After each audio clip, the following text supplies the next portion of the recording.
Mungu ibariki Afrika, wabariki viongozi wake, hekima, umoja na amani. Hizi ni ngao zetu Afrika na watu wake. Ibariki Afrika, ibariki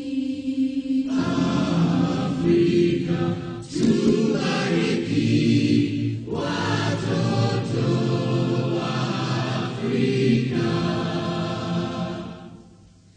Mungu ibariki Tanzania, dumisha uhuru na umoja wake kwa waume na watoto.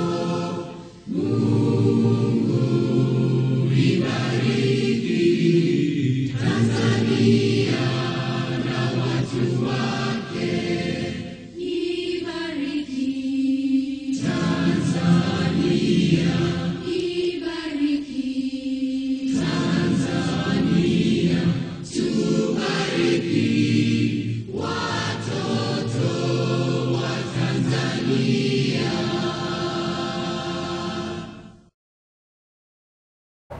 Haleluya, haleluya, haleluya, haleluya, haleluya, haleluya, haleluya. Bwana Yesu asifiwe sana, mtumishi wa Mungu ambaye unatazama ujumbe huu kupitia katika mtandao wa YouTube au mitandao mbalimbali ya kijamii.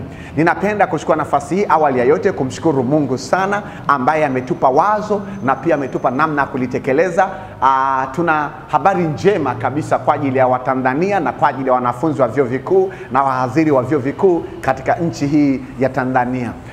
Kama haukuwahi kunijua au kwamba ni mara yako ya kwanza kukutana na mimi kwa majina yangu naitwa Ole Njolai Moko Tayai, na niko pamoja na mke wangu katika huduma hii ambaye anaitwa Nekinyi Ole Njolai Moko Tayai. Pamoja na familia yote tunashirikiana katika kuifanya kazi hii. Ninamshukuru Mungu ambaye amenipa kipawa na wito wa kuwa mwalimu wa neno la Mungu, lakini katika utaratibu huo na mchakato huo pia Mungu amenipa mzigo wa kuomba kwa ajili ya watu mbalimbali na kwa ajili ya agenda zake mbalimbali. Basi napenda kuchukua nafasi hii kukaribisha sana, karibu sana katika kongamano letu la kwanza la kufungua au la kuanza muhula wa pili katika vyuo vikuu vya nchi ya Tanzania. Kwa anayezungumza hapa ni Mtanzania, ni mhadhiri, pia ni mwanafunzi, kwa hiyo niko kwenye pande zote. Kwa hiyo ukiangalia kongamano hili kimsingi linagusa wazazi, walezi, pia sponsors, pamoja na wahadhiri, viongozi wa vyuo vikuu,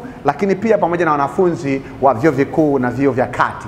Kwa hiyo tutakuwa na muda mzuri sana wa kujifunza agenda mbalimbali ambazo Mungu ameziweka ndani ya moyo wangu, lakini wa kuomba ili mapenzi ya Mungu yapate kwenda kutimia.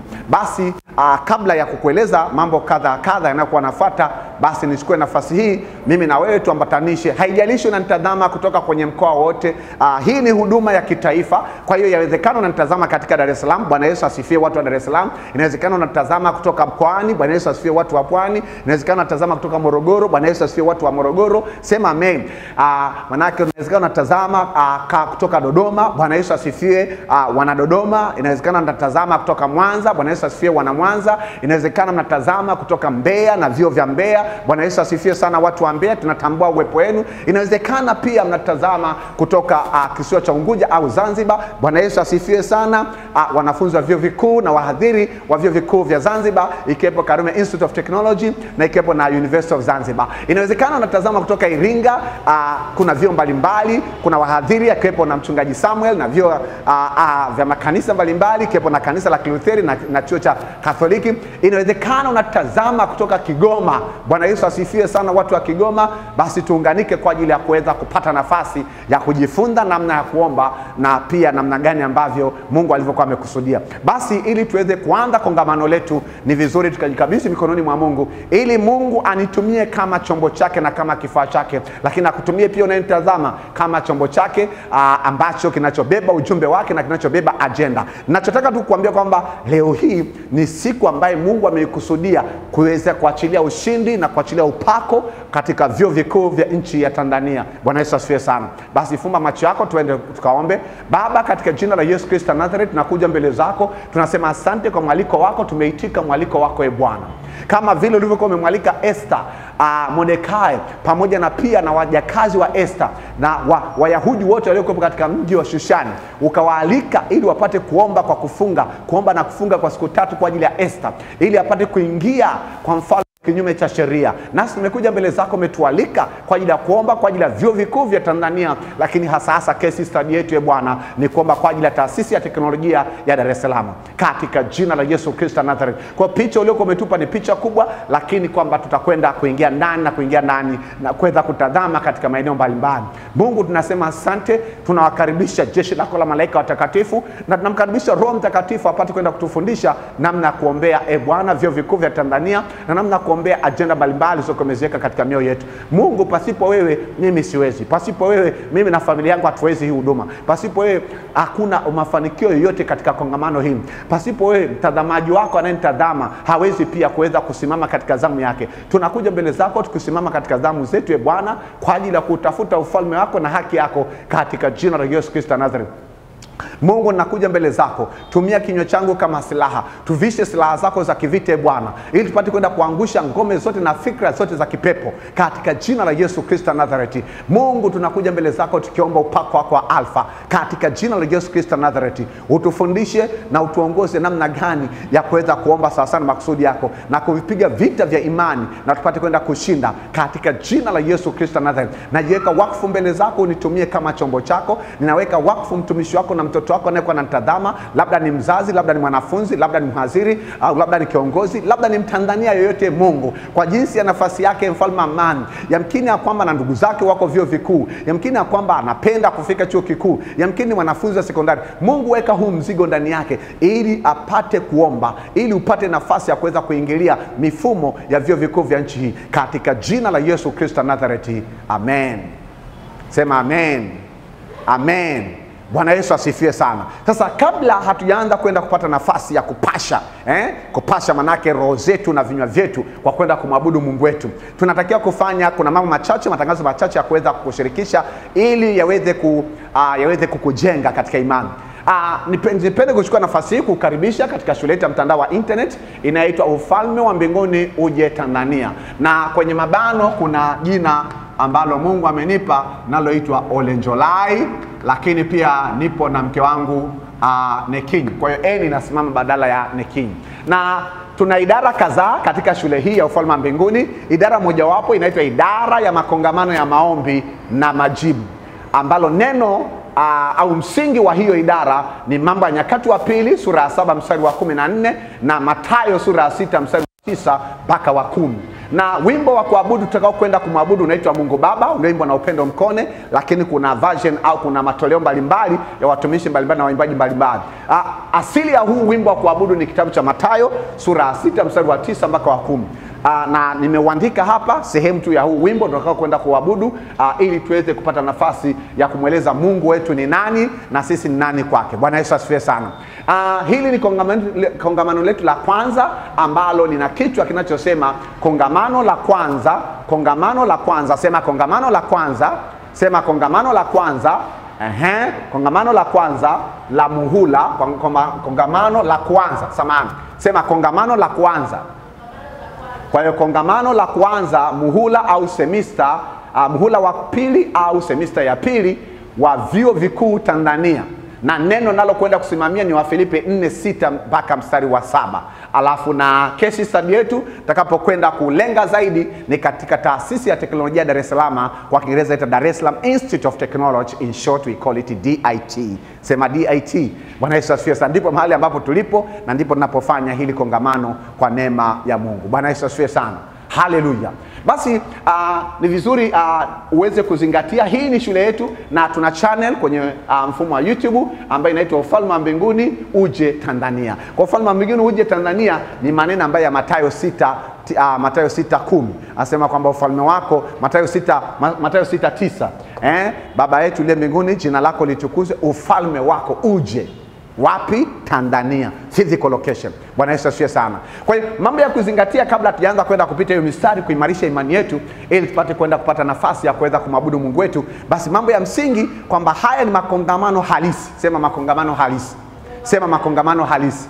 Tunaposema makongamano halisi ni makongamano ambaye Bwana Yesu mwenyewe mwenye makongamano yupo kwanza, lakini pia na mimi kama mtumishi wake anayenitumia kumtumikia katika nafasi hii, manake ninakaa kwenye miguu ya Bwana Yesu kuandaa na kujiandaa. Na wewe kama mwanafunzi manake wa kongamano au makongamano haya, ni vizuri pia ukahakikisha kwamba unazingatia mambo yafuatayo.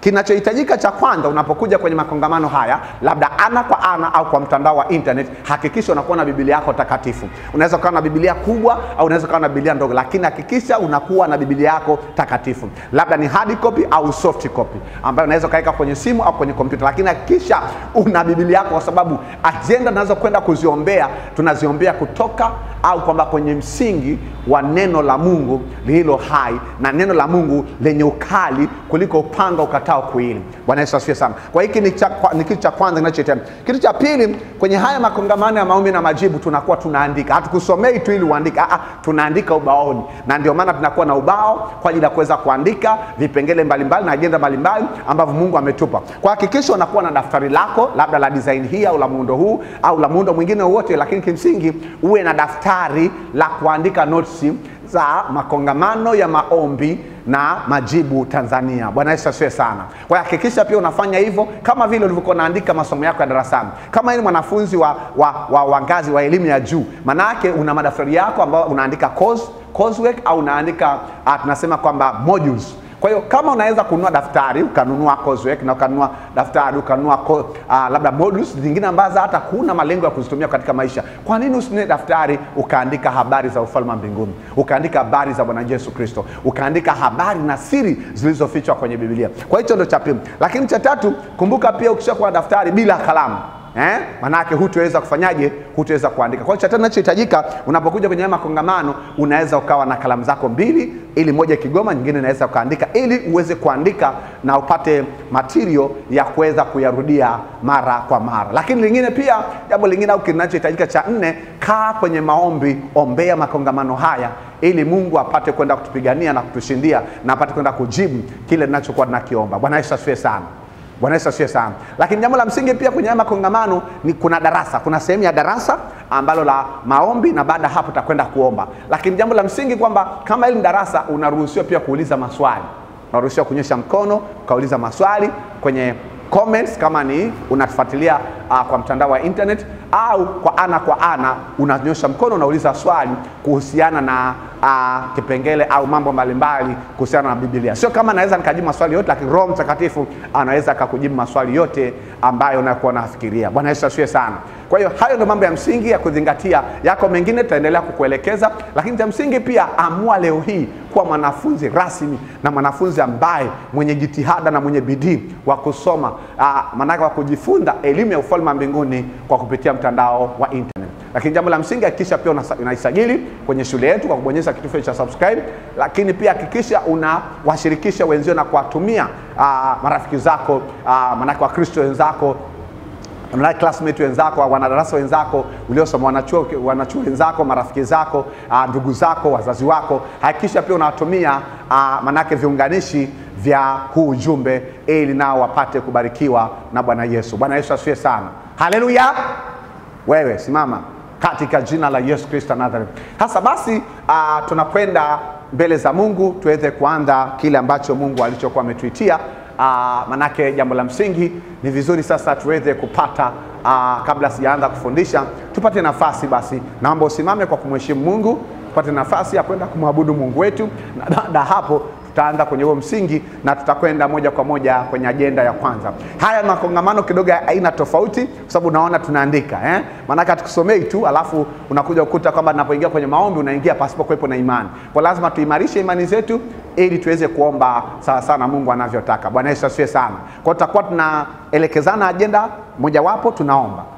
Kwa naelekezana tunaomba. Kwa nitaachilia mafundisho ajenda ya kwanza tunaomba. Ajenda ya pili tunaomba. Ajenda ya tatu tunaomba. Ajenda ya nne tunaomba. Ajenda ya tano tunaomba. Mpaka pale Bwana Yesu atakaposema watoto wangu inatosha. Bwana Yesu asifiwe sana. Lakini hakikisha kwamba au kumbuka kwamba ajenda tulizopewa ni 7. Kwa hiyo Mungu akitusaidia tukazimaliza tutamshukuru. Lakini pia kama endapo tukiishia njiani kulingana na muda ambao Bwana Yesu ametupa, basi neema ya Mungu itakusaidia kuweza kusonga mbele. Bwana Yesu asifiwe sana. Kwa hiyo basi twende tukapate nafasi ya kusoma. Kwanza hii Mathayo 6:9-10 inasema hivi kwamba basi ninyi salini hivi: Baba yetu uliye mbinguni, jina lako litukuzwe, ufalme wako uje, mapenzi yako yatimizwe hapa duniani kama huko mbinguni. Ndivyo ambavyo inavyosema. Kwa hiyo utaona kiitikio hiki ni maneno ambayo yametoka katika mstari wa 9 na wa 10. Bwana Yesu asifiwe sana. Uko tayari kwa ajili ya kumwabudu Mungu? Uko tayari kwa ajili ya kumwabudu Mungu? Kama uko tayari kwa ajili ya kumwabudu Mungu sema amen. Kama uko tayari kumwabudu Mungu sema haleluya. Haya, kwa tutakwenda kuimba huu wimbo. Yamkini kwamba labda ni wimbo mpya kwako, usijali, fuatilizia jinsi ambavyo unavyokwenda kumwabudu Mungu wetu. Uko tayari? 1 2 3. Mungu Baba uliye mbinguni, jina lako Baba litukuzwe, ufalme wako uje. Yes, mapenzi yako Baba yatimizwe. Imba tena ubeti wa kwanza. Mungu Baba uliye mbinguni, jina lako Baba litukuzwe, ufalme wako uje, mapenzi yako Baba yatimizwe. Imba tena. Mungu Baba uliye mbinguni, jina lako Baba litukuzwe, ufalme wako uje, mapenzi yako Baba yatimizwe. Imba tena. Mungu Baba uliye mbinguni, yes, jina lako Baba litukuzwe, ufalme wako uje, mapenzi yako Baba yatimizwe. Tende kwenye kitikio. Karibu Yesu ukae kwangu siku zote maishani mwangu. O karibu Yesu ukae kwangu siku zote maishani mwangu. O karibu Yesu ukae kwangu siku zote maishani mwangu. O karibu Yesu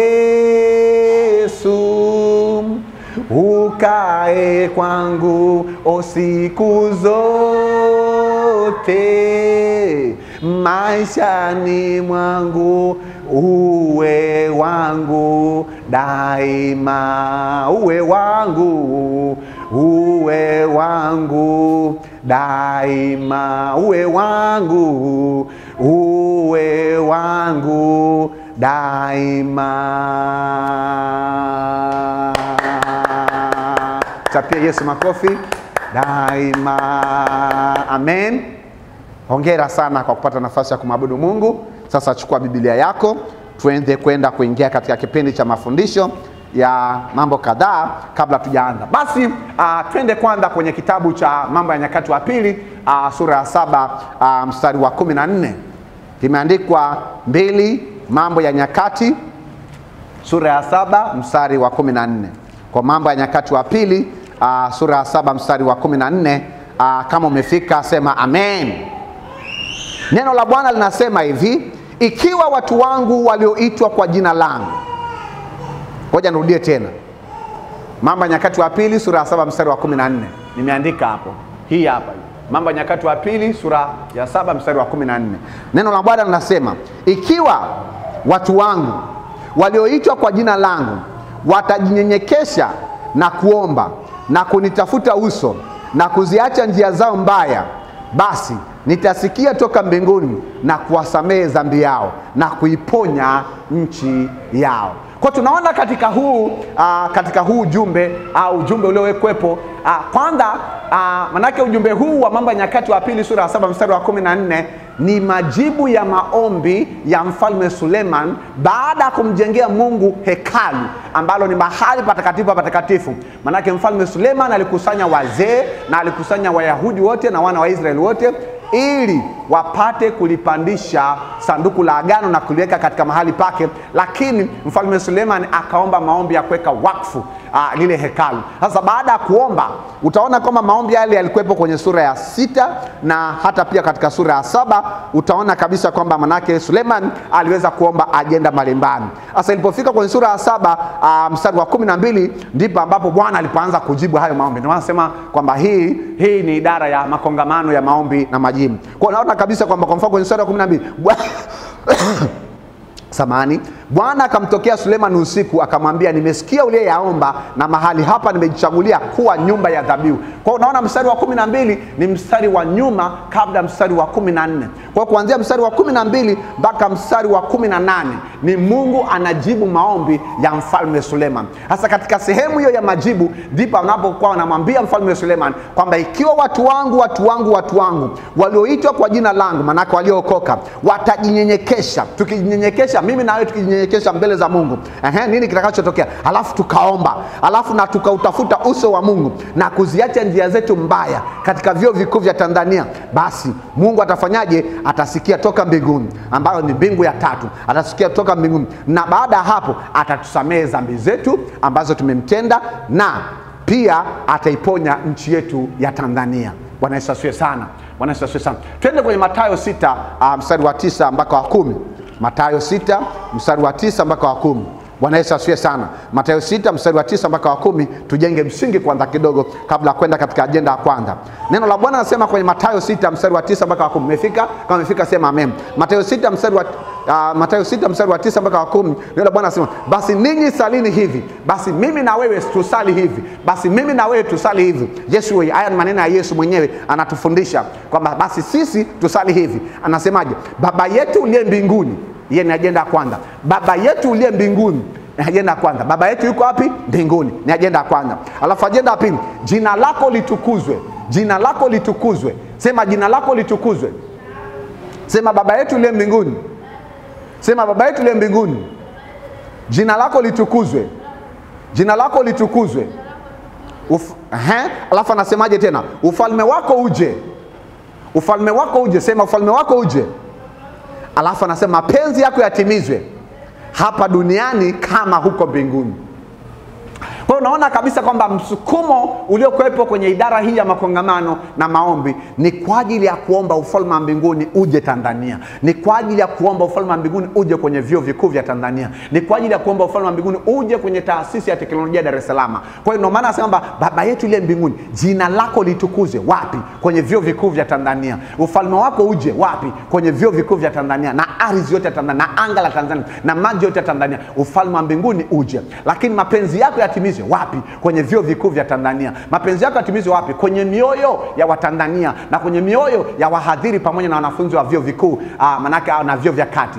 Basi hiyo ndo jambo la msingi na ndio msingi. Lakini baada ya kuandika kongamano la kwanza, tunasema kama ni kongamano la kuanza muhula au semester ya pili manake wa vyuo vikuu Tanzania. Wafilipi 4:6 mpaka mstari wa 7. Fungua kitabu cha Wafilipi 4:6 mpaka mstari wa 7. Mwambie ule njolaya anatengeneza msingi. Mwambie ule njolaya, sema ule njolaya anajenga msingi. Amen. Kwa twende kwa kitabu cha Wafilipi 4:6. Wafilipi 4:6. Napenda pia wakati huo kuambia kwamba mke wangu tuko naye pamoja naye, lakini kwa hivi sasa yuko katika utumishi mwingine, ila tunaamini kabisa katika ulimwengu wa roho tuko pamoja. Kwa maana Biblia inasema kwamba hivi, manake ya kwamba manake mwanamume akamwacha baba yake na mama yake akaambatana na mke wake wakawa mwili mmoja. Haya, Wafilipi 4 mstari wa 6 mpaka wa 7. Neno la Bwana linasemaje? Wafilipi 4:6 anasema hivi: msijisumbue kwa neno lolote, enyi wanavyuo, enyi wahadhiri, enyi wanafunzi wa vyuo vikuu. Msijisumbue kwa neno lolote. Msijisumbue juu ya ugumu wa moduli yoyote. Msijisumbue juu ya ugumu wa somo lolote. Msijisumbue juu ya complications au kwa maana yake kwamba changamoto za mwalimu wa somo lolote. Lakini Biblia inasemaje? Anasema kwa neno lolote, bali katika kila neno, katika kila moduli, katika kila kozi, katika kila kipindi, katika kila muhula, jifunze kufanyaje?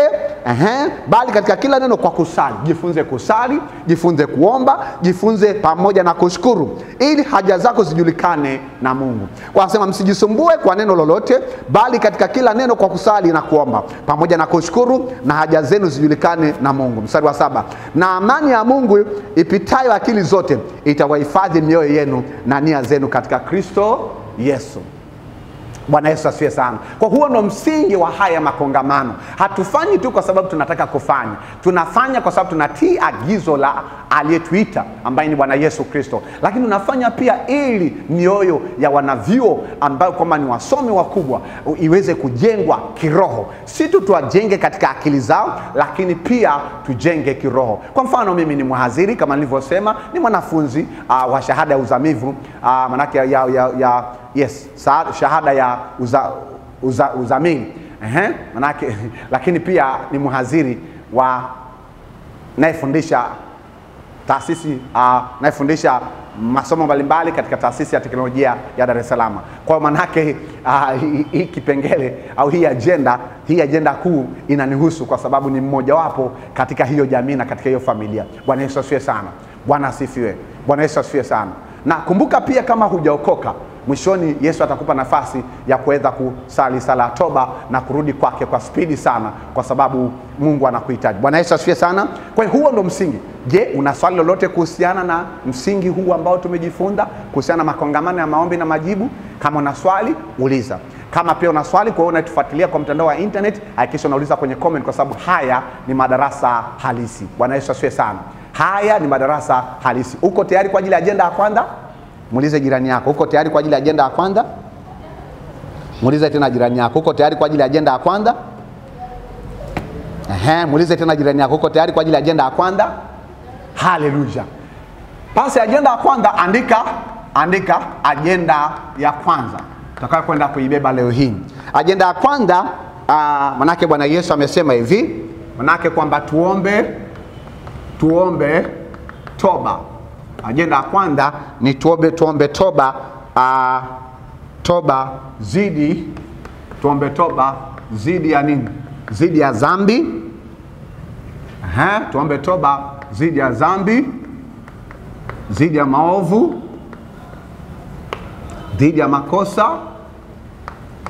Tuombe toba zidi ya dhambi, zidi ya makosa. Na zidi ya makosa ya wahadhiri. Kusema wahadhiri kwa Kiingereza naita lecturers. Naita kwamba lecturers, au tunasema kwamba walimu,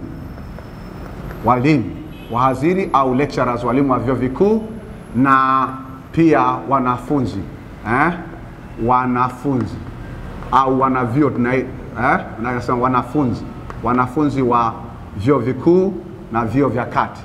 Kwa agenda ya kwanza inasema kwamba tuombe toba. Tuombe maombi ya toba zidi ya dhambi, maovu, makosa. ya wahadhiri au walimu wa vyuo vikuu na wanafunzi ambayo wanafunzi tuliyomtenda Mungu katika muhula, andika katika muhula, au kwa Kiingereza ita semester, katika muhula wa kwanza. Neno la imani ambalo Mungu ametupa, tutakwenda kusimama na neno la Bwana linalotoka kwenye kitabu cha Yohana wa kwanza, au waraka wa mtume Paulo, waraka wa Yohana kwa watu wote wa kwanza, waraka wa kwanza wa Yohana, sura ya 3 mstari wa 4. Lakini pia tutakwenda kusoma manake Warumi 6 mstari wa 23, na pia tutakwenda kusimamia neno la Bwana linalotoka kwenye kitabu cha Ufunuo wa Yohana 2 mstari wa 1 mpaka wa 7. Kwa hiyo tukitafakari hiyo mistari ikakaa ndani yetu, alafu baada ya kukaa ndani yetu tukaunganisha na mistari mingine ambayo Roho Mtakatifu atakuwa anatupa. Lakini pia sambamba na hapa tutaangalia Warumi, sababu huu ndio msingi mwingine muhimu sana. Warumi 8 mstari wa 26. Bwana Yesu asifiwe sana. Haleluya. Haleluya. Yesu ni mwema. Amen. Mungu amekumbuka vyuo vikuu vya Tanzania. Sema amen. Mungu amekumbuka vyuo vya kati vya Tanzania. Kwa hiyo agenda ya kwanza, acha kuandika, tusome 1 2 3. Hizo ni mbinu za kuweza kuandika, kwa sababu hizi ni agenda, na nataka nikwambie kabisa kwamba kwa maelekezo ambayo Mungu ameweza kuyaweka ndani ya moyo wangu, anatamani hizi agenda tuzibebe, tuziombee, na tuendelee kumsihi Mungu katika agenda, kwa kutumia agenda hizi na agenda mbalimbali. Lakini tuendelee kubeba hizi agenda sio tu wakati huu tunapofungua semester au muhula wa pili, lakini pia hata wakati tunaendelea. Kwa hiyo tunatakiwa kuendelea, tunatakiwa kuomba. Kuna baadhi ya vyuo ambavyo muhula wa pili manake inatumika wiki 14 na wiki 15. Kwa hizi ni agenda za kuendelea kujiombea, za kuendelea kuombea taasisi yako, za kuendelea kuombea chuo chako. Manake kuanzia wiki ya kwanza ya kuanza muhula wa pili mpaka wiki ya mwisho, kwa sababu tutakapofika pia mwishoni mwa muhula wa pili tutakuwa na kongamano la kuombea mitihani ya kumaliza muhula wa pili. Bwana Yesu asifiwe sana. Kwa hizi ni agenda ambazo mimi mwenyewe kama mhadhiri, lakini na wewe pia na wahadhiri wengine ambao watakao kunafuatilia ujumbe huu, ni vizuri tukazibeba mbele za Mungu, tukawa na jambo ambalo la kumdai Mungu kila siku. Amen. Haya, sasa ili uweze kukumbuka, kwa sababu wakati mwingine sio kila wakati utakuwa na daftari, natakiwa kuweka kwenye kichwa chako. Kwa hiyo acha kuandika, 1 2 3 tusome. Tuombe toba zidi ya dhambi, maovu, makosa ya wahadhiri au walimu na wanafunzi tuliomtenda Mungu katika muhula au semester ya kwanza. Neno la imani linatoka waraka wa Yohana kwa watu wote wa kwanza, au Yohana 1 au Yohana wa kwanza sura ya 3. Tuendelee. Yohana wa kwanza sura ya 3 mstari wa 4. Alafu tutakwenda pia kwenye kitabu cha Warumi, ambao ni waraka wa mtume Paulo kwa Warumi. Kwa hiyo tunasema Warumi sura ya 6 mstari wa 23. Alafu tutakwenda pia kwenye kitabu kinachoitwa Ufunuo wa Yohana, kitabu cha mwisho kwenye Biblia, sura ya 2 mstari wa 1 mpaka wa 7. Alafu tutakwenda pia kitabu cha Warumi sura ya 8 mstari wa 26. Kwa utakaposoma Warumi 6:23 tutasoma pia Warumi 8:26. Na baada ya hapo tutakwenda kuomba toba. Toba ni kuomba msamaha, ni kuomba rehema, ni kuomba, maana yake kwa Kiingereza inaita repent. Manake repent tafsiri yake ni kwamba change your mindset, change your mindset, change your mindset. Kwa hiyo toba ni maombi ambayo yanakubadilisha katika hali ya kuwa mtumwa wa dhambi na kuwa mtumwa wa Yesu Kristo. Manake lazima fikra zako zibadilike. Ndio maana ita repent. Repent manake change your mindset, change your direction. Manake kwamba maombi ya toba yatafanikiwa kama wewe unaomba maombi ya toba utakubali kubadilishwa. Na kama ukishindwa kubadilishwa, manake hayo inaitwa ni maombi ya toba ambayo haijafanikiwa, kwa sababu maombi ya toba yanapaswa kukubadilisha kutoka kwenye utumwa wa dhambi kwenda katika utumwa wa Yesu Kristo. Bwana Yesu asifiwe sana. Kwa hiyo si swala tu la kuomba maombi ya toba, lakini lazima tuone na kusikia amani ya kwamba tayari sasa, kama shetani alikuwa na uhalali wa kutumikisha kwa sababu ya dhambi, maovu na makosa tuliyomtenda Mungu katika mhula wa kwanza, katika semester ya kwanza, anaenda mbele za Mungu asema, hawa ni watu wangu. Sumuona kabisa wamevunja amri yako. Sumuona kabisa wameliacha neno lako. Sumuona kabisa wamekudharau. Lakini nakwambia hivi, tukiomba kwa imani maombi ya toba, hayo maombi ya toba yatakwenda futa yale mashtaka mbele za Mungu ambayo shetani ameyapeleka, lakini yatanibadilisha mimi na wewe kiasi ambacho kwamba badala kuwa mtumwa wa dhambi tunakuwa katika semester pili, badala kuwa endelea kutumikia dhambi naendelea kumtumikia Yesu Kristo. Bwana Yesu asifiwe sana. Bwana Yesu asifiwe sana. Haleluya. Kwa hiyo ninaposema kwamba toba usichukulie kawaida na usichukulie kwamba amen, mwambie mwenzako haleluya. Haya, sasa twende kwanza tukaimarisha imani zetu, alafu tuingie sasa katika kuomba. Yesu ni mzuri. Haya, chukua Biblia yako, fungua waraka wa kwanza wa Yohana. Waraka wa kwanza Yohana, waraka wa kwanza Yohana, sio kitabu cha Yohana Mtakatifu. Waraka wa kwanza wa Yohana. Waraka wa kwanza wa Yohana. Waraka wa kwanza Yohana sura ya 3 mstari wa 4. Kabla ya kusoma huu mstari, labda unajiuliza swali, kwa sababu kwamba katika dhambi, maovu na makosa, hapa kitu ambacho Mungu ambacho kimetamkwa sana ni dhambi. Labda unajiuliza swali hili katika maisha yako, nini maana ya dhambi? Muulize jirani yako, jirani, nini maana ya dhambi? Muulize tena, mwambie jirani, nini maana ya dhambi? Hasa tafsiri ya dhambi au maana ya dhambi tunaipata kwenye waraka wa kwanza Yohana sura ya 3 mstari wa 4. Kama umefika hapo sema amen. Mwanangu Esther ameshafika. Haleluya. Neno la Bwana nasema hivi, manake waraka wa kwanza wa Yohana sura ya 3 mstari wa ngapi? Sura ya 3 mstari wa 4. Kila atendaye dhambi afanya uasi, kwa kuwa dhambi ni uasi. Rudie tena. Twende pamoja. Kila atendaye dhambi afanya uasi, kwa kuwa dhambi ni uasi. Turudie tena. Kila atendaye dhambi, sema kila atendaye dhambi. Sema kila atendaye dhambi afanya uasi. Sema afanya uasi. Kwa kuwa dhambi ni uasi. Kwa kuwa dhambi ni uasi.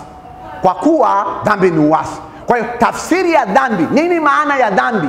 Dhambi ni uasi. Nini maana ya uasi? Manake uasi ni kusaliti mfumo fulani, kwa hiyo unaasi. Manake uasi ni kuacha maelekezo uliokuwa umeelekezwa na kufanya maelekezo ambayo hujaelekezwa kufanya. Mfano, kwenye Mwanzo sura ya 2, naomba unisikilize. Kwenye Mwanzo sura ya 2, nini kilichotokea pale? Sura ya 2 mstari wa 15 mpaka wa 17. Unaona Mungu akimpa maelekezo Adam ya nini cha kufanya ndani ya bustani ya Eden na nini cha kutokufanya. Haleluya. Sasa nini kilichotokea? Sema Bwana Mungu akamtoa yule mtu akamweka ndani ya bustani ya Eden ili apate kuilima na kuitunza. Alafu mstari wa 16 akasema hivi, Bwana Mungu akamwagiza Adam ya kwamba waweza kula matunda ya mti wowote wa bustani. Alafu mstari wa 17, isipokuwa usile matunda ya mti wa ujuzi wa mema na mabaya, kwa maana siku utakapokula hakika utakufa. Kwa unaona sasa, maana maagizo ameambiwa ale matunda ya miti yote iliyokuwepo kwenye bustani.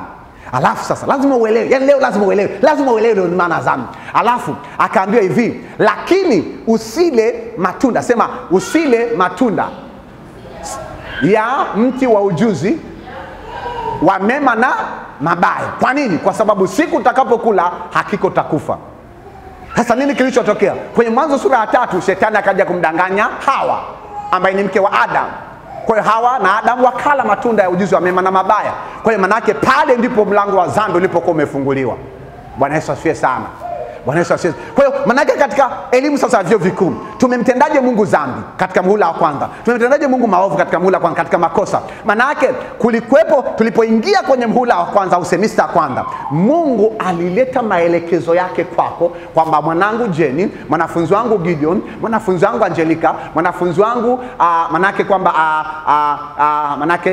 mwanafunzi wangu nani Ashura, mwanafunzi wangu sijui Rehema, mwanafunzi wangu Margaret, manake alileta maelekezo, mwanafunzi wangu manake nani Johnson, mwanafunzi wangu nani manake kwamba Janice, mwanafunzi wangu Esther, naona kwa hiyo mwanafunzi wangu sijui nani Joshua. Alikupa maelekezo kwamba fanya hiki ili usifanye hiki. Sasa mimi na wewe, na mimi alinipa maelekezo kwamba kwenye muda kwanza fanya hiki usifanye hiki. Hasa mimi na wewe tumefanya kile ambacho hatujaambiwa kufanya. Kwa kama tumefanya kile ambacho hatujaambiwa kufanya, tumemtenda Mungu dhambi. Bwana Yesu asifiwe sana. Bwana Yesu asifiwe sana. Unaona kwamba somo la dhambi ni zuri ukielezewa, ukafafunuliwa kwa kutumia lugha nyepesi sana. Haya. Haleluya. Bwana Yesu asifiwe sana. Twende kwenye Warumi. Nataka uelewe, usiombe bila maarifa. Watu wangu wanaangamizwa kwa kukosa maarifa ya neno la Mungu. Watu wangu wanaangamizwa kwa kukosa maarifa, sio kwa kukosa max, kwa kukosa maarifa. Warumi 6:23. Warumi 6:23.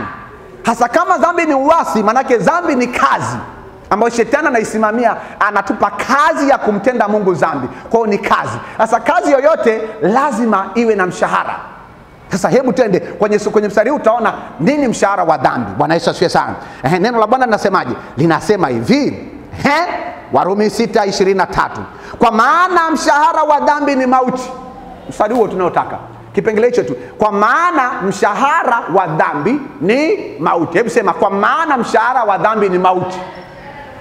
Kwa kama mimi na wewe tumemtenda Mungu dhambi kwenye muhula wa kwanza na hatujatubu, maana yake sasa hivi tunapokea mshahara, na mshahara ni mauti, na kuna aina mbalimbali za mauti. Usichukulie mauti ni ile kukata roho na kupelekwa kaburini. Unaweza ukawa huko duniani unapumua, lakini wewe ni mauti, ni mfu. Bwana Yesu asifiwe sana. Wakati Mungu alipokuwa amewahukumu, manake kwamba alipoachilia roho ya mauti ndani ya Adam na Hawa kwenye bustani, nje ya bustani ya Eden alivyowatoa, sio kama aliwaua, waliendelea kuishi, lakini kuna kiwango fulani cha mafanikio hawezi kuwa nayo. Haleluya. Kwa hiyo manake mshahara wa kumwasi Mungu aliye hai katika Yesu Kristo ni nini? Ni nini? Mauti. Kwa hiyo lazima tutubu ili roho ya mauti iweze kuondoka, usije kaendelea nayo katika semester ya pili. Haleluya. Bwana Yesu asifiwe sana. Chapia Yesu makofi. Haya, twende Warumi 8:26. Hapa ndo tunapopata msaada. Sasa tutaombaje kama dhambi ni kitu ambacho, au dhambi ni pana sana, tutaombaje? Usijali, Roho Mtakatifu yupo kwa ajili ya kunisaidia mimi na wewe tuweze kuomba naye. Neno la Bwana Warumi 8:26 inasemaje? Warumi 8:26 inasemaje? Kama umefika pale sema amen. Warumi 8:26 ni ukurasa unaofuata tu. Neno la Bwana nasemaje? Kadhalika Roho naye hutusaidia udhaifu wetu, kwa maana hatujui kuomba jinsi tupasavyo. Kadhalika Roho naye hutusaidia udhaifu wangu na udhaifu wako. Kwa nini? Kwa maana hatujui kuomba, hatujui kutubu, hatujui kuomba maombi ya toba jinsi tupasavyo. Hujui kuomba maombi ya toba jinsi kupasavyo, manake jinsi Mungu apendavyo, jinsi Mungu atakavyo. Tumeumbiwa udhaifu wote wanadamu. Alafu sasa nini kinachotokea? Anasema hivi Roho Mtakatifu, lakini Roho mwenyewe, sema Roho mwenyewe. Haleluya, sema Roho mwenyewe. Roho mwenyewe hutuombea kwa kuugua kusikoweza kutamkwa. Roho mwenyewe hutuombea kwa kuugua kusikoweza kufanyaje? Kutamkwa. Manake Roho Mtakatifu anapokwenda kuomba naye toba, hatuwezi kutamka maneno anayotamka mbele za Mungu. Bwana Yesu asifiwe sana. Bwana Yesu asifiwe sana. Haleluya. Sasa twende kwenye Ufunuo Yohana 2 mstari wa 1 mpaka wa 7. Ufunuo Yohana 2, kitabu cha mwisho cha Ufunuo wa Yohana 2. Hapa ndipo utakapoelewa kwamba kwa nini ni semester ya kwanza. Kwa nini muhula wa kwanza? Muhula wa kwanza umeshapita. Yamkini unadhani kwamba mambo yameshakuwa shwari, umefaulu. Kama kuna deni la dhambi, Manake kwamba kuna kitu ambacho shetani ataendelea kupunguza na kuzoofisha katika muhula wa pili. Bwana Yesu asifiwe sana. Okay? Manake kwamba nasema Ufunuo Yohana sura ya 2 mstari wa 1 mpaka wa 7. Kama umefika sema amen. Hii ni barua ambayo Yohana alikuwa amepewa jukumu la kuandikia kanisa la Efeso. Sema kanisa la Efeso. Kwa ondoa kanisa la Efeso, weka tu vyuo vikuu vya Tanzania. Vyuo vikuu na vyuo vya kati vya Tanzania. Weka Dar es Salaam Institute of Technology. Weka chuo kikuu cha Dar es Salaam. Weka chuo kikuu cha Mbeya. Weka chuo kikuu cha Arusha. Weka chuo kikuu cha Zanzibar. Bwana Yesu asifiwe sana. Neno Bwana sema, kwa malaika wa kanisa lililoko Efeso andika, haya ndiye anenaye yeye azishikaye hizo nyota 7 katika mkono wake wa kuume, yeye aendaye katikati ya vile vinara 7 vya dhahabu. Mstari wa 2, na yajua matendo yako na taabu yako na subira yako, na ya kuwa huwezi kuchukuliana na watu wabaya, tena umewajaribu wale wajiitao mitume na sio, ukawaona kuwa waongo. Tena ulikuwa na subira na kuvumilia kwa ajili ya jina langu, wala hukuchoka. Mstari wa 4, lakini nina neno juu yako, ya kwamba umeuacha upendo wako wa kwanza. Mstari wa 5, basi kumbuka ni wapi ulikoanguka, ukatubu, ukafanya matendo ya kwanza. Lakini usipofanya hivyo, naja kwako, nami nitakiondoa kinara chako katika mahali pake usipotubu. Lakini unalo neno hili, nayachukia. Nalo neno hili kwamba wayachukia matendo ya Nikolai, ambayo na mimi nayachukia. Mstari wa 7, yeye aliye na sikio na alisikie neno hili ambalo Roho ayaambia makanisa. Yeye ashindaye, sema yeye ashindaye. Sema yeye ashindaye, nitampa kula matunda ya mti wa uzima ulio katika bustani ya Mungu. Sasa msisitizo huko kwenye mstari wa 4, manake Ufunuo Yohana 2 mstari wa 4 na wa 5. Anasema hivi, lakini nina neno juu yako. Lakini Mungu ana neno juu yangu. Lakini Mungu ana neno juu yako. Neno lipi? Ya kwamba nimeuacha upendo wangu wa kwanza. Mimi hapa nimeuacha upendo wangu wa kwanza kwa Mungu. Ya kwamba wewe umeuacha upendo wako wa kwanza kwa Mungu. Alafu mstari wa 5, basi kumbuka ni wapi ulikoanguka. Basi mimi nikumbuke ni wapi nilikoanguka semester ya kwanza au muhula wa kwanza. Na yeye kumbuka ni wapi ulikoanguka semester ya kwanza muhula wa kwanza. Alafu anasema nikishakumbuka inatakiwa kwamba nitubu. Mimi nitubu na wewe unatakiwa ufanyaje? Kutubu. Alafu nini kinachotokea? Lakini unaona sasa Yesu anasema ukafanya matendo ya kwanza. Mimi na wewe tufanye matendo ya kwanza, upendo wetu wa kwanza kabla tujaenda vyuo vikuu, kabla tujapata boom la kwanza, kabla tujapata boom la pili. Upendo wetu ule wa kwanza, wa fellowship, wa kuwa na ibada na usharika na Mungu. Anasema lakini anasema kwamba matendo ya kwanza. Unaona matendo ya kwanza. Alafu anasema lakini nisipofanya hivyo lakini usipofanya hivyo, Yesu anakuja kwetu, naye atakiondoa kinara changu na kinara chako katika mahali pake tusipotubu. Bwana Yesu asifiwe sana. Sasa unaona kwenye hii Yohana nini ambacho tunachoambiwa hapa? Tunachoelezwa kwamba kwenye Yohana kwenye Ufunuo Yohana sura ya 2 mstari wa 1 mpaka wa 7, nini tunachoelezwa? Tunaelezwa kwamba Mungu amekagua maisha yetu kwenye muhula wa kwanza, wiki zote 17 au wiki 16 za muhula wa kwanza. Alafu akakubali, akaona tumefanya matendo mazuri, tumeonyesha upendo kwake. Lakini akasema hivi, katika haya yote akatukuta mimi na wewe tumepungua. Tumepungua nini? Upendo wetu wa kwanza umepotea kwa Mungu. Sasa tunaambiwa kwamba njia pekee tuombe toba. Na tukishaomba toba, lakini kwanza tukumbuke tulipoanguka. Tukumbuke kwamba wapi, nini kilichosababisha upendo wangu wa kwanza upungue kwa Mungu? Nini kilichosababisha upendo wako wa kwanza upungue kwa Mungu? Tunaposema kwamba upendo wa kwanza, manake Mungu should be your first priority.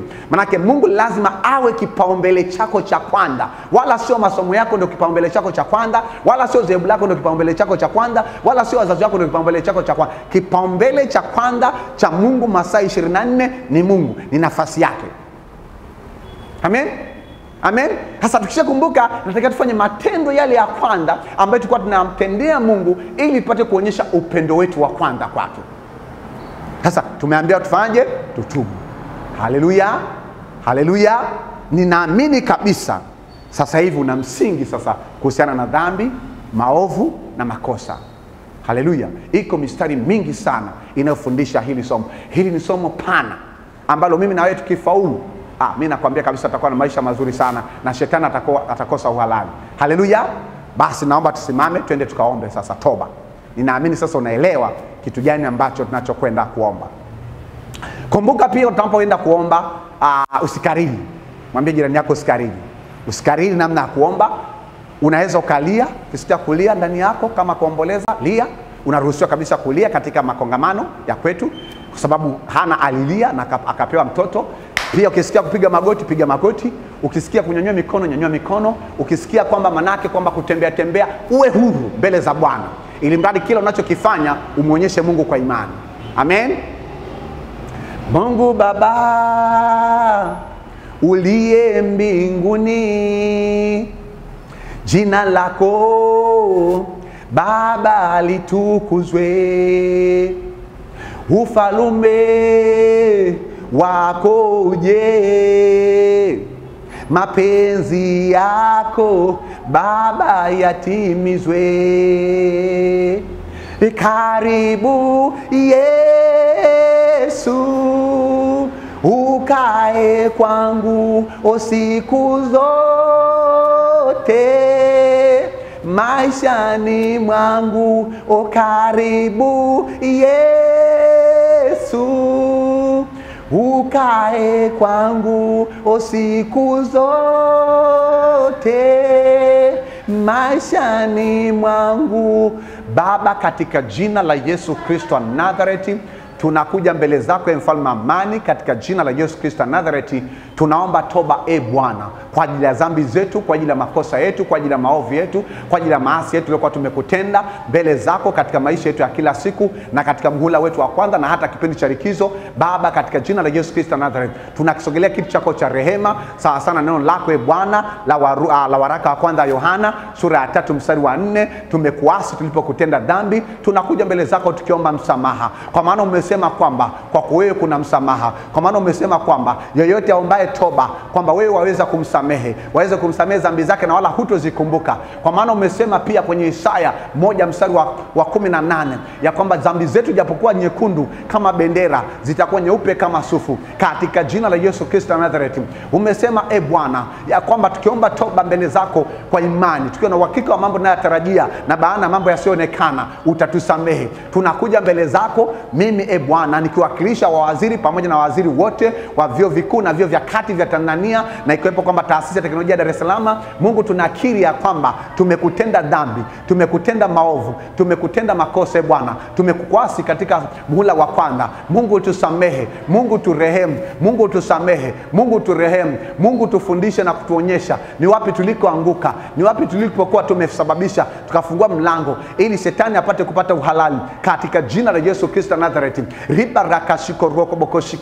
Mungu, sikiliza maombi ya mtoto wako huyo, ya mwanafunzi Bwana. Tunakuja mbele zako tukiunganika kwa imani na wanafunzi wa vyuo vikuu vya nchi hii na wanafunzi Bwana taasisi ya teknolojia Dar es Salaam katika idara mbalimbali, wanafunzi wa uhandisi, wanafunzi wa sayansi, wanafunzi wa hisabati, wanafunzi Bwana wa masomo ya sanaa, wanafunzi Bwana wa masomo Bwana katika jina la Yesu Kristo ya masomo ya afya, masomo ya udaktari, wanafunzi Bwana ya masomo ya kilimo, katika jina la Yesu Kristo Nazareti, katika jina la Yesu Kristo Nazareti. Tunakuja mbele zako wanafunzi Bwana wa vyuo vya kibibilia, wanafunzi Bwana wa uchungaji, wa uinjilisti Bwana, katika jina la Yesu Kristo Nazareti.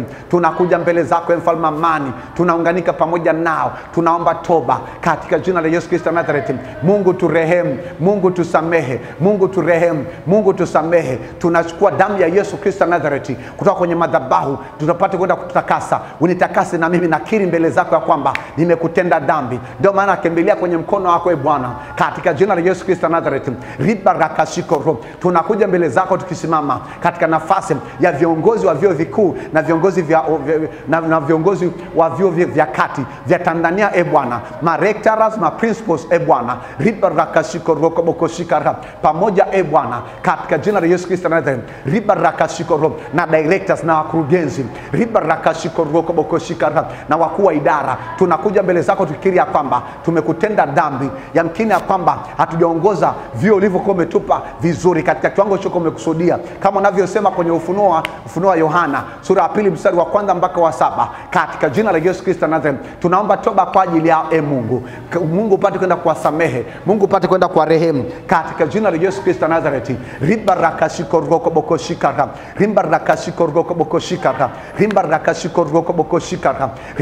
Ribarakashikorokobokoshikara. Unaweza kanena kwa lugha pia. Ribarakashikorokobokoshikara. Ribarakashikoro. Tunaomba toba kwa ajili ya taasisi ya teknolojia Dar es Salaam. Tunaomba toba kwa ajili ya chuo kikuu cha Dar es Salaam. Tunaomba toba kwa ajili ya chuo kikuu cha Zanzibar. Tunaomba toba kwa ajili ya chuo kikuu Bwana. Ribarakashikorokobokoshikara. Ribarakachaduse. Ribarakashikoro. Tunaomba toba kwa ajili ya chuo kikuu cha biashara CBE. Tunaomba toba Bwana kwa ajili ya chuo kikuu Ribarakashikorokobokoshikara cha information cha IFM. Ribarakashikoro. Tunaomba toba kwa ajili ya chuo kikuu cha Dodoma. Tunaomba toba kwa ajili ya chuo kikuu Bwana. Ribaraka Mbeya. Tunaomba toba kwa ajili ya chuo kikuu Ribaraka Mtakatifu Augustine. Tunaomba toba kwa ajili ya chuo kikuu Bwana. Ribaraka cha Bugando. Ribaraka Shikoro. Tunaomba toba kwa ajili ya chuo kikuu cha KCMC. Ribaraka Shikoro Bokoshikara. Tunaomba toba Bwana katika jina la Yesu Kristo Nazareti kwa ajili ya chuo kikuu cha afya cha Muhimbili. Tunaomba toba kwa ajili ya vyuo vikuu vya St. Joseph. Ribarakashikoro. Tunaomba toba kwa ajili ya wahadhiri. Ribarakashikorokobokoshikara. Tunaomba toba kwa ajili ya wanafunzi wa vyuo vikuu na vyuo vya kati. Ribarakashikorokobokoshikara. Ribarakashikorokobokoshikara. Ribarakashikorokobokoshikara. Ribarakashikoro. Mungu tusamehe dhambi zetu hizo kutenda katika mhula wa kwanza. Mungu tusamehe dhambi zetu hizo kutenda katika Bwana. Ribarakashikoro katika madarasa yetu. Mungu tusamehe dhambi zetu hizo kutenda kwenye muhula wa kwanza. Ribarakashikorokobokoshikara. Kwako wewe kuna msamaha. Umesema kwenye Mathayo 4:17, tubuni kwa maana ufalme wa mbinguni umekaribia. Tunapoomba toba, tunaamini kabisa ya kwamba utaachilia ufalme wa mbinguni. Ribarakashikoro katika vyuo vikuu vya Tanzania. Ribarakashikorokobokoshikara. Tunaomba toba kwa ajili ya chuo kikuu cha Iringa. Ribarakashikorokobokoshikara. Tunaomba toba kwa ajili ya vyuo vikuu vya makanisa. Ribarakashikorokobokoshikara. Ribarakashikoro. Ribarakashikoro. Ribarakashikoro. Ribarakashikoro. Ribarakashikoro. Ribarakashikoro. Tunaomba toba Bwana kwa ajili ya waziri wa Wizara ya Sayansi Teknolojia. Ribarakashikorokobokoshikara. Ribarakashikorokobokoshikara. Ribaraka na mafunzo ya ufundi. Ribarakashikoro. Tunaomba toba kwa ajili ya Tanzania Commission Riba for Universities TCU. Tunaomba toba kwa ajili ya NACTIVATE. Ribaraka National Council for the Technical Education and Vocational Training. Ribarakashikorokobokoshikara. Vocational Training. Rikashikara Education. Ribarakashikoro. Tunaomba toba kwa ajili ya Ribarakashikorokobokoshikara. Ribarakashikorokobokoshikara. Ribarakashikoro kwa ajili ya naibu waziri Ribarakashikara wa Wizara ya Elimu, wa Wizara ya Biashara, wa Wizara ya Viwanda. Ribarakashikoro. Ribarakashikoro. Ribarakashikorokobokoshikara wa Wizara ya Usafirishaji. Ribarakashikoro. Tunaomba toba kwa ajili ya Ribarakashikara Dar es Salaam Maritime Institute DMI. Tunaomba toba Bwana. Ribarakashikoro kwa ajili ya National Institute of Transportation of Transport. Ribarakashikara NIT. Ribarakashikorokobokoshikara. Ribarakashikoro. Tunaomba toba kwa ajili ya vyuo vya maji. Tunaomba toba kwa ajili ya vyuo vya madini vya Tanzania. Ribarakashikorokobokoshikara. Ribarakashikorokobokoshikara katika jina la Yesu Kristo Nazareti.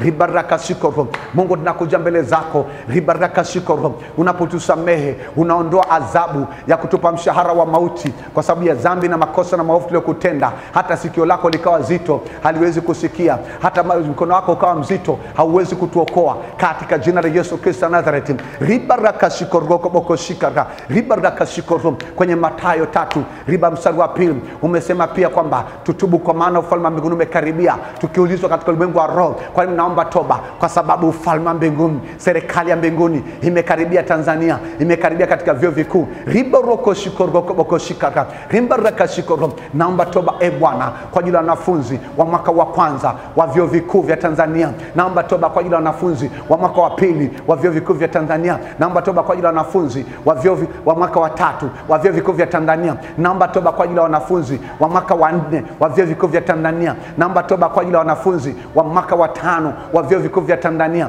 Naomba toba kwa ajili ya wanafunzi wa mwaka wa kwanza wa vyuo vya kati vya Tanzania. Naomba toba kwa ajili ya wanafunzi Ribarakashikoro wa mwaka wa pili NTA level 4, NTA level 5 Bwana wa vyuo vya kati vya Tanzania. Naomba toba kwa ajili ya wanafunzi Ribarakashikoro wa mwaka wa 3 Ribarakashikoro NTA level 6 wa vyuo vya kati vya Tanzania katika jina la Yesu Kristo Nazareti. Asante Yesu. Asante Yesu kwa kusikia toba yetu. Asante Yesu kwa kutusamehe. Asante Yesu kwa maana wewe ni Mungu wetu. Asante Yesu, kwa maana Yohana wa kwanza, waraka wa kwanza Yohana sura ya 5 mstari wa 14 na 15 unatuambia kwamba, na huu ndio ujasiri uliokuwa nao kwako, ya kwamba tukiomba jambo lolote sawa sana mapenzi yako, tunajua kwamba unatusikia. Na kama tukijua kwamba unatusikia, tunajua kwamba tunazo hizo haja zote. Bwana Yesu asifiwe sana. Pigie Yesu makofi. Hongera kwa kubeba agenda ya kwanza, agenda. Mungu ibariki Afrika, wabariki viongozi wake, hekima, umoja na amani. Hizi ni ngao zetu Afrika na watu wake. Ibariki Afrika, ibariki Afrika, tubariki watoto wa Afrika. Mungu ibariki Tanzania, dumisha uhuru